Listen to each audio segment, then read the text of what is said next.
世界日日新有报天天读，亲爱的朋友们好，我是舒万。在国庆日这一天的整个精彩，好，我们来看今天是港媒的文汇报呢，从版面上可以感受得出这种气势。标题是国庆烟花闪耀湘江，祝愿祖国富强昌盛。同时呢，这是星岛日报。在香港这里呢，维港看烟花哦，大家呢都很喜乐，所以这是超过34万人呢。大家看烟花的时候，我们看到这样的一个气势啊，大家都看得满心欢喜。但在国际的舆论场上呢，美国政府停摆这件事情呢，成为了国际媒体各大的焦点啊，这是完全另外一个不同的风景了。稍后都会做关注，我们先做中华聚焦。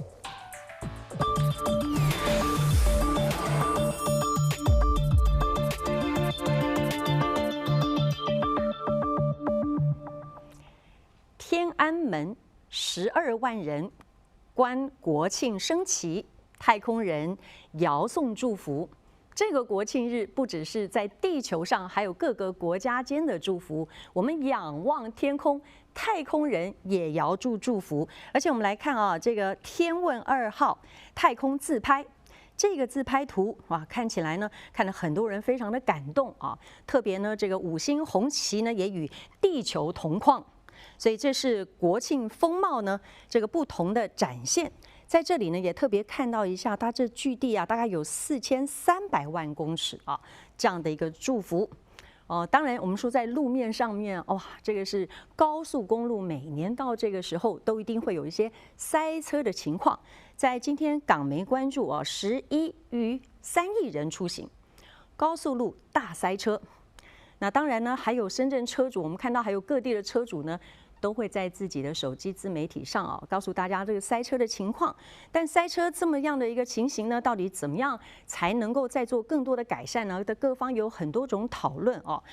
那在这里呢，还有广东车速车流呢破1000万。所以我们看到地面呢，还有当大家都把灯给亮起来的时候，又是这么样一个国庆的一个景况啊。虽然它很塞车啊，但是它们不同的拍摄角度呢，不同的一种观点。那刚才我们也看到了，在烟花这个部分，国庆烟花，还有这一波呢，大概有48万的旅客访港。黄金周首日啊，逼到爆晒，就是太热闹了啊。那酒店的入住率都超过了90%。看到这么样的旺盛的情况下，但有些店家哦，特别是吃东西的啊，卖食品的会很受欢迎，但你可能要看它的一个位置。但是一些很多名品店啊，很多商店，因为国庆日来的游客呢，大家的目标不同啊，所以呢，它的消费目的也会不同。好，在这一波我们就说呢，那还有各方的一个祝福。在今天标题我们看到美清恢复惯例。中国国庆前发祝贺的《经济日报》的这个标题，当然谢峰有谈话说，继中美拉长合作清单，实现双赢还有俄朝领导人也致贺电。另外呢，我们看到这港媒都很注意啊，可能美国这边态度，那可能呢，在目前当前的国际关系上，从这么样的一个互动往来，也再次体现到中国在国际之间所展现的全球力量。继续我们做中华速报。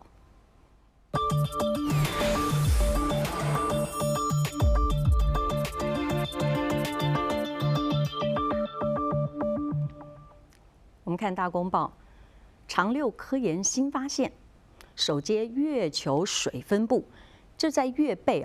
所做的一个研究，这么样的一个科技难度当中，层层的、步步的、渐进式的不断的突破。在当中呢，他这一次看到他们去分析出来啊，从月背呢，他们所取得的这些实验标的物来看呢，分析呢，去了解它的水资源是怎么形成的，又是如何可以利用的，可能呢，为月球上所形成的这样的一个大家所研究的方向，能够提供新视角。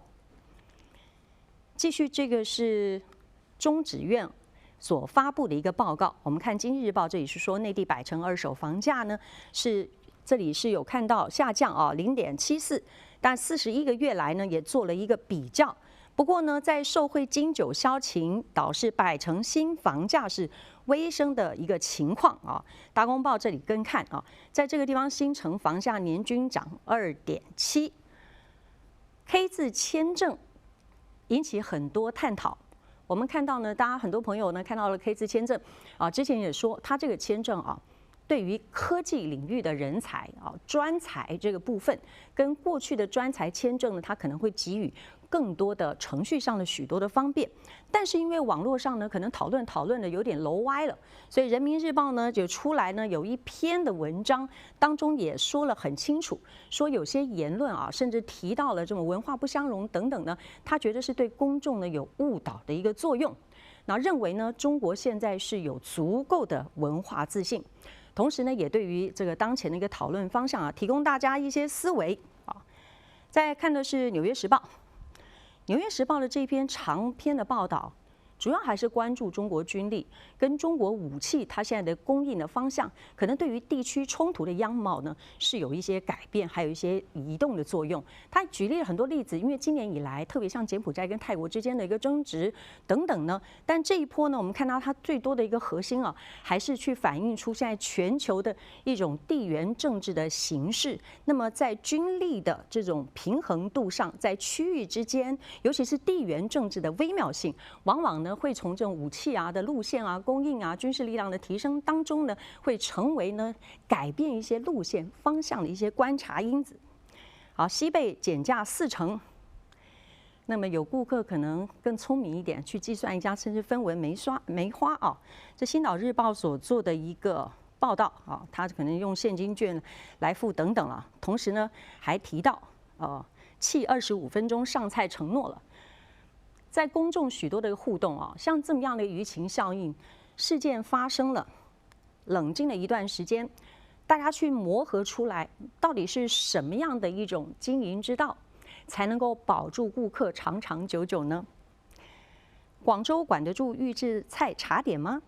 这是《信报》今天一篇这个思考，他常常有这样的一个私家投资那种论点的这种情况，这种分析的文章。那这个茶点的部分呢，大家也探讨到这部分了。不过它当中也提了当说手做点心跟量产集团这个部分呢怎么竞争，但这里呢当中也包括店家的规模你的规模等等。像现在很多受打卡比如说我们以这个国庆日来讲我看到小红书上有很多介绍香港有哪些店你一定要去踩点。我们发觉那些都是小店，它虽然店面开得小，它人气从来没有断过，然后坚持每天要去做手作，甚至像工匠艺人般的手艺。但是对于大店家来讲，这种预制型的茶点，可能对于他们的经营这种流水呢，它也有它不同的经营之道。所以这一波当讨论到这种茶点呢跟实际经营的状况的时候，我们发觉引起了社会很多它可能经营相关面向工作的时候呢，会展开了一波的讨论。今天还有一个消息，就是《新报》看离岸在岸人币价差缩，立港中介角色。那这个部分当然也可以刺激债市跟贸易的融通。《经济日报》金管局36家机构申稳定币牌照。不过之前也提了，因为第一波走的要稳，可能最多就是3、4家，它会有很多的这个评估。那稳定币的这个走法呢？走向呢，也看它接下来呢，在整个监管的机制上，还有一个风险保障的机制上，一定会走得稳又好。港摩做黄金场外结算对标国际，《新报》今天放在头版的位置，《金融时报》今天放在2版，也非常重要的位置。我们来看这样一个数据图香港跟新加坡现在是黄金非常重要的一个市场，它是一个 key market。那这个部分的这个图，我们可以看到它的生长的比例成长的这个比例有多高？你看香港在这里好不好？那这里呢，我们看到这个数字呢，看到这里的这样的一个条状，在近年来我们都说，因为现在黄金的每盎司的价格已经上涨突破到一段段，大家都看到是一个高位。那当然是跟全球的情势有关了大家避险需求都这么选择。但是呢，现在他特别看香港跟新加坡来讲我们在当中呢，也不是私心，而是实际的情况。对于香港来讲，香港背靠祖国，那就等于它拥有了一个全球最大的黄金需求市场作为后盾。那同时呢，香港它还有一个很重要，它是金融本来就有很大的实力，加上地理位置，还有这个流动性，它同样具有优势，所以使得呢，香港也等于能够成为全中国跟全球黄金市场接轨的这种重要的桥梁在联合早报，我们来看他这篇分析说，铲子超人和帆布超人点亮的微光。观察的地点呢，就在台湾这个今年以来7月份一次风灾，1000家的屋顶被吹翻，没有网络，什么都没有。当时很多人捐了很多帆布，所以当时有一波这种一股股涌动，都要被视作帆布超人。但是近期马太安溪堰塞湖崩溃的这个情况惨剧，我相信大家都有很多的了解。那有一个卤味摊的爸爸，他就去花莲现场呢，拍了一段看起来蛮诙谐幽默的视频，跟大家讲说，那不如呢，大家就买张火车票，很快的可以去到花莲，拿起一把铲子，挑自己喜欢的一家人，我们一起来玩泥巴。玩泥巴看起来是逗趣可爱的一种说法，但是激起很多人的响应，所以有很多变成了铲子大军、铲子超人，就拿着一把铲子呢，他们就进到花莲去，要去帮大家铲泥巴，因为那个状况呢是非常需要帮助。不过这个是善心，善心是很多的累积。这个善心呢，当然是要看重。可是现在有很多专家跳出来呼吁，希望大家反而不要这样子都进去花莲。为什么呢？如果上万个人带着铲子进去花莲，那么他们的救援救灾形成了多头马车，而且这么多人突然间涌入了灾区，也有吃喝拉撒睡的问题特别是在光复村现在这个情况。那么同时呢，当你离开的时候，因为灾区在救援时这么多的烂泥堆积，也会有一些病菌的考量。要是把疾病带出村了，那又怎么办？所以呢，这一切的一切还是显示出，在台湾救灾，尤其是民进党当局，他对于救灾能力不足的许多的乱象之一。当然了，这一波还是可以看到很多人善心的。先读到这里，下节回来做国际聚焦。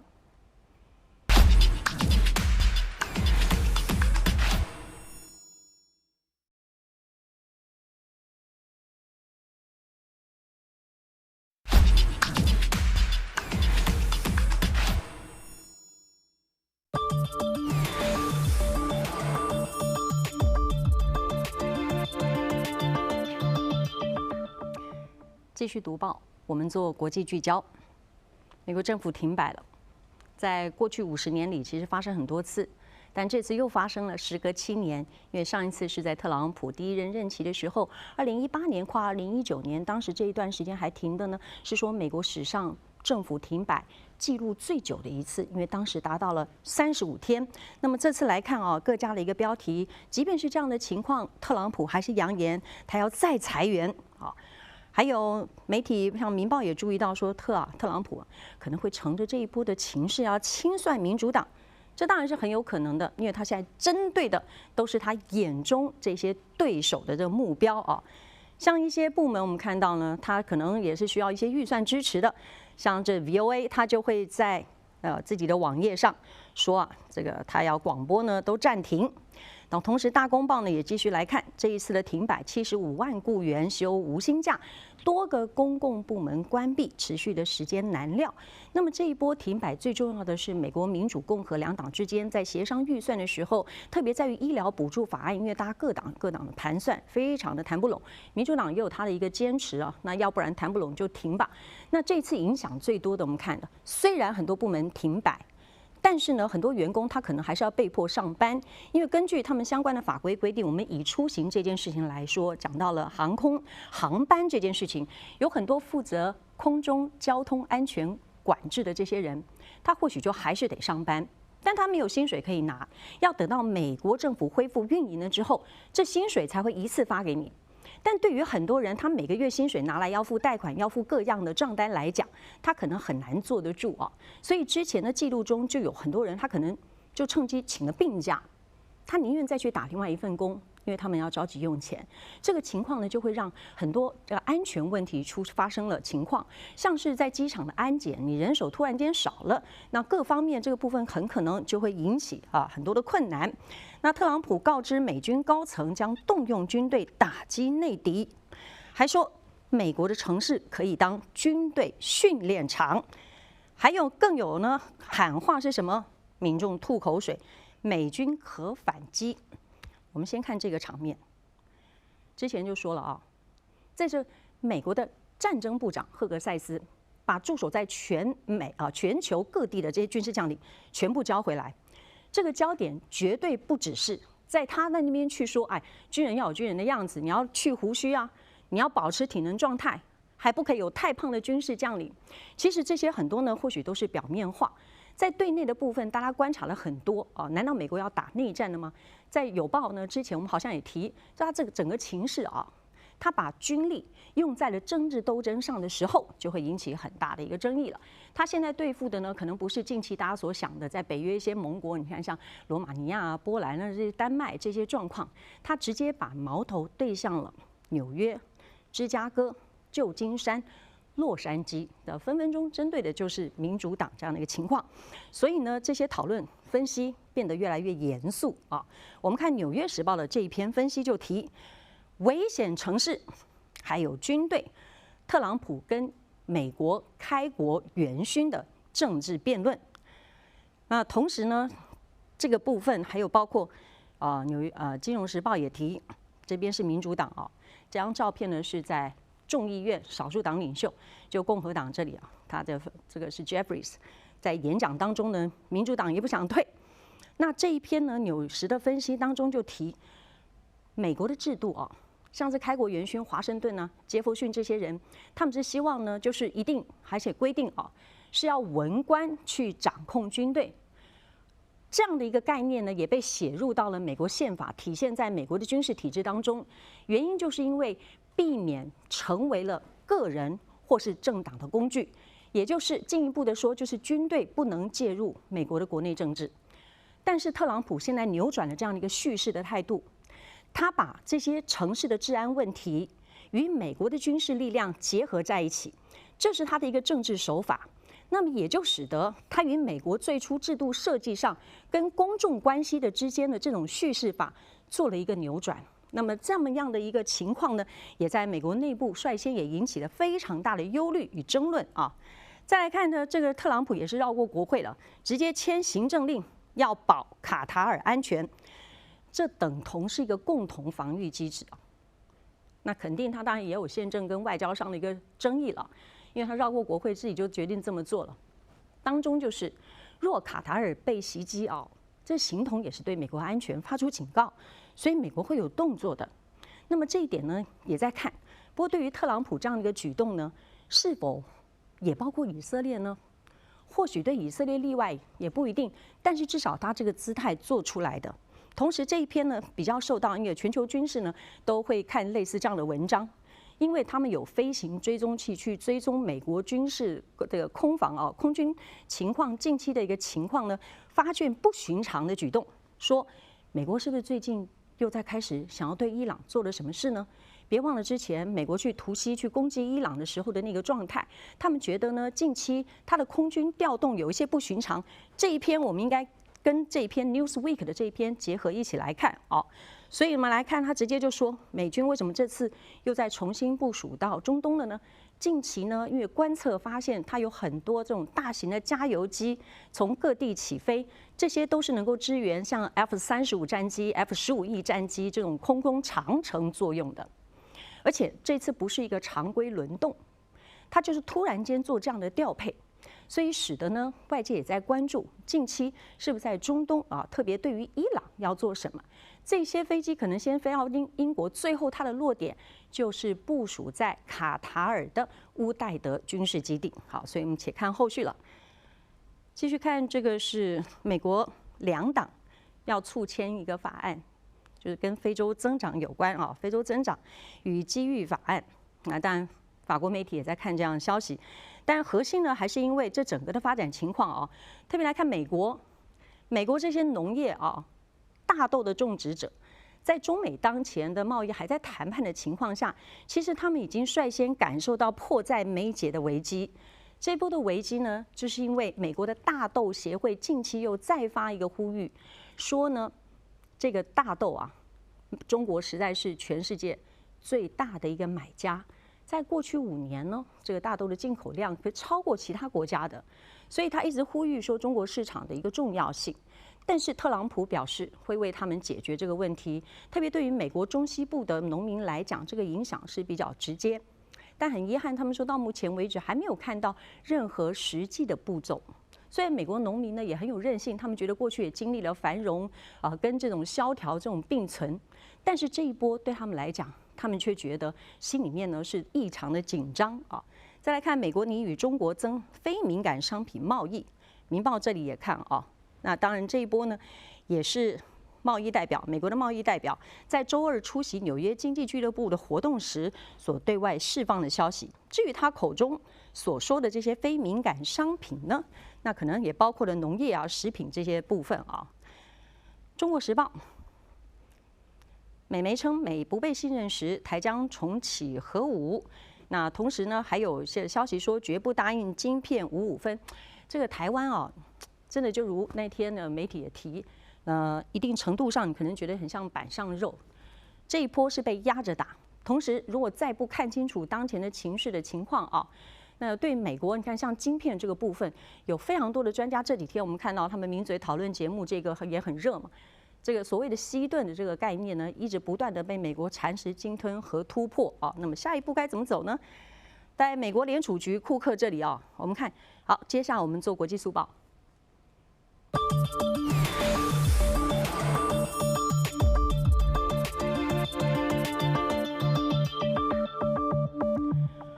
速报我们看英国金融时报，最高法院呢认为说美联储啊，就等于说保除了美联储这个争议的理事啊库克他的职位了。